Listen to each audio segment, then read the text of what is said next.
दोस्तों, हम जा रहे हैं स्टडी करने जावा के उस कॉन्सेप्ट लेक्चर नंबर 2, जो जहाँ पर हम प्रीवियस वीडियो में हम अपने प्रीवियस लेक्चर में ऑब्जेक्ट के बारे में पढ़ा चुके हैं। ऑब्जेक्ट क्या होता है, जावा में कैसे यूज होता है, उसका क्या क्या है, यूज क्या है, सब हम पढ़ा। अब हम अपने इस वीडियो में हम क्लास के बारे में डिस्कस करना जा रहे हैं कि आखिर क्लास होता है क्या और जावा में इसका क्या यूज़ है। तो दोस्तों, वीडियो नंबर 2 में हम आ चुके हैं 2 क्लास में। अब क्लास होती है क्या जावा में, ये हम समझेंगे। तो हम क्लास ए बनाते हैं, क्लास एक नाम का, और क्लास ए को हम बनाते हैं बहुत ही ब्यूटीफुल तरीके से बना रहे हैं। और फिर क्लास ए बनाने के बाद हम क्लास बी बनाएंगे, क्लास बी बनाएंगे, जो हमारा बी बोलो तो मेन क्लास जिसे हम मान रहे हैं यहाँ पर। तो क्लास बी हम बना रहे हैं और इसकी हम आगे पब्लिक स्टैटिक वाइड मैन और इसमें स्ट्रिंग आर्गुमेंट्स लिखेंगे। और लिखने के बाद हम इसको इसके अंदर कैसे कॉल करेंगे ये हम आपको बताएंगे। तो हम क्लास बी को हम मतलब बंद कर देते हैं, क्लोज कर देते हैं। और क्लास ए में हम ये क्या होता है, क्लास ए पहले हम अंडरस्टैंड करते हैं क्लास ए होता है क्या।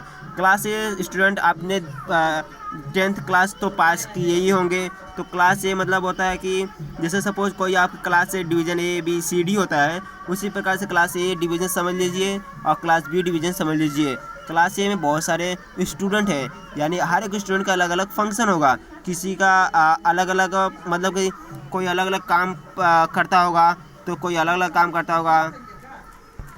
और क्लास ए का भी अलग काम होता है और क्लास बी का अलग काम होता है। तो अलग अलग मेथड होते हैं उस क्लास में। तो एक क्लास ए में सपोज़ क्लास ए डिवीज़न में कोई हिस्ट्री टीचर पढ़ा रही होती है, तो क्लास बी डिवीज़न में कोई ज्योग्राफी टीचर पढ़ा रही होगी। तो क्लास ए में तो कोई ज्योग्राफी पढ़ा रही होगी, तो क्लास बी में कोई अलजेब्रा पढ़ा रही होती है। तो स्टूडेंट इस प्रकार से number of collection of method और ऑब्जेक्ट और वेरिएबल्स को जब कलेक्शन होता है वह क्लास के अंदर, तो इस कलेक्शन को हम एक क्लास के अंदर रखा जाता है। और जो उसको बाइंड करके रखता है, उस डेटा वेरिएबल मेथड को जो बाइंड करके रखता है, उसे ही हम क्लास कहते हैं।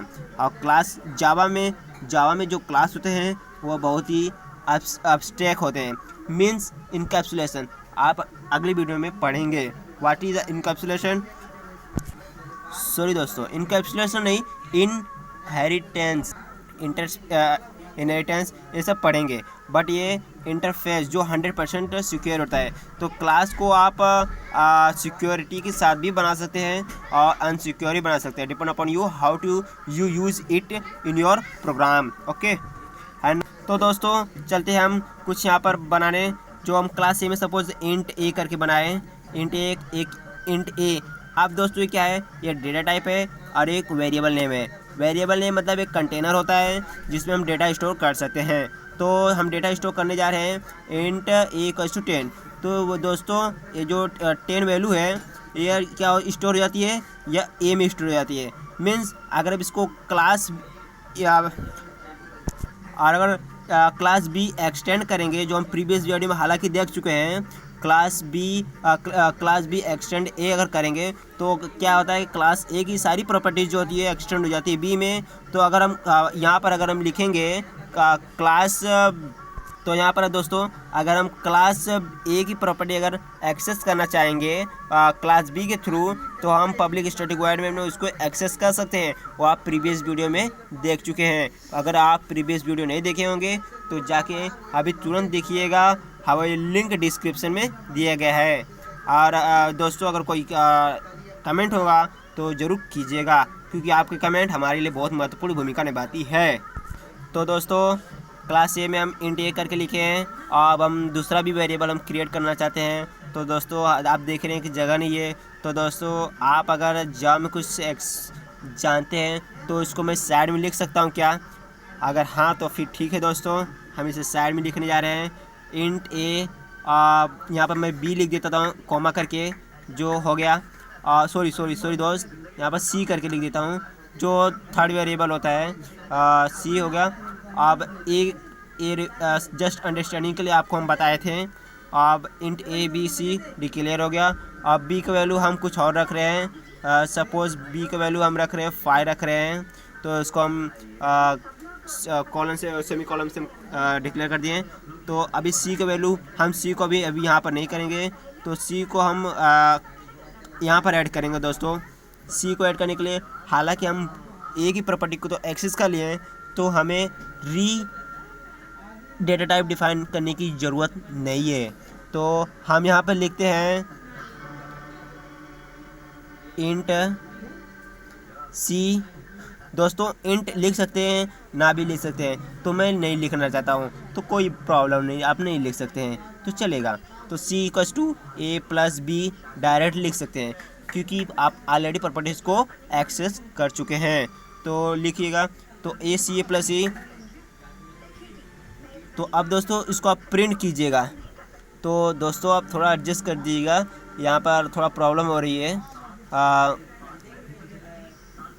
एस ओ पी आप इसे सी प्रिंट करा दीजिएगा, बस जस्ट एज इट इज़ जैसा प्रिंट करा दीजिएगा। प्रिंट कराने के बाद आप क्लास ए का क्या बनाएंगे, आप डेटा टाइप ऑब्जेक्ट बनाएंगे। क्लास ए का ऑब्जेक्ट बनाएंगे और मेमोरी एलोकेट कहाँ करेंगे, बी में करेंगे। दोस्तों इसके बारे में आपको हम थोड़ा बताते हैं, बी में करेंगे मेमोरी एलोकेट। तो दोस्तों यहाँ पर आप देख ही रहे हैं, हम हालांकि प्रीवियस वीडियो में बता दिए थे कि अगर हम किसी मेथड के अंदर हालांकि हम पिछली वीडियो में देख चुके थे, अगर हम किसी चीज़ के अंदर मतलब किसी मेथड के अंदर अगर कोई फंक्शन डिफाइन नहीं करते हैं, मतलब कोई टास्क परफॉर्म नहीं करते हैं, तो ऑटोमेटिक कंस्ट्रक्टर के अंदर हो जाता है। तो हम ऑब्जेक्ट क्लास बी को मेमोरी एलोकेट किए, तो ये करते ही ये ऑटोमेटिक कॉल हो जाता है, क्योंकि कंस्ट्रक्टर ऑटोमेटिक कॉल होना उसकी नेचर, उसकी प्रॉपर्टीज़ आप कर सकते हैं जो जावा ने प्रोवाइड किया गया है, जावा के द्वारा प्रोवाइड है।